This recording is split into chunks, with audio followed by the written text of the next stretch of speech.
இப்போதைக்கு நீங்க போய் 1 லட்சம் ரூபாய் மட்டும் எடுத்துட்டு வாங்க.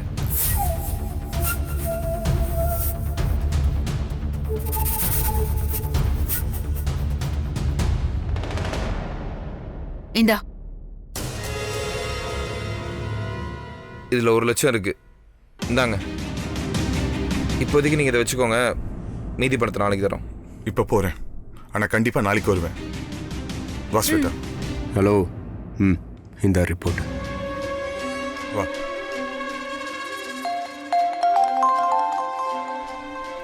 ஹலோ, சொல்லு தாசு.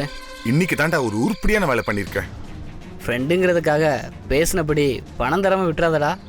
பேசினதை விட எக்ஸ்ட்ராவாக கொடு. உனக்காக ரொம்ப ரிஸ்க் எடுத்து இந்த விஷயத்த பண்ணியிருக்கேன். நாளைக்கு உன் கைக்கு பணம் வந்து சேரும். சரி மச்சான், ஃபோனை விடா. ஏங்க, நாம கொடுத்த ரிப்போர்ட் எங்க ஃபேக்குன்னு கண்டுபிடிச்சிருவாங்களோன்னு நான் ரொம்ப பயந்து போயிட்டேங்க.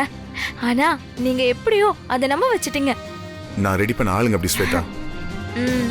என்னதான் சக்தி இந்த விஷயத்துல நம்மளை எதிர்த்து நின்னாலும் அந்த அம்மா கண்ணில் ஒரு பயம் தெரியுது. சுந்தரம் கிட்ட இருந்து கொஞ்சம் கொஞ்சமா காசு கறந்த மாதிரி இவங்க கிட்ட இருந்தோம் ஒரு பெரிய அமௌண்ட்டை வாங்கிடலாம். நீ வா.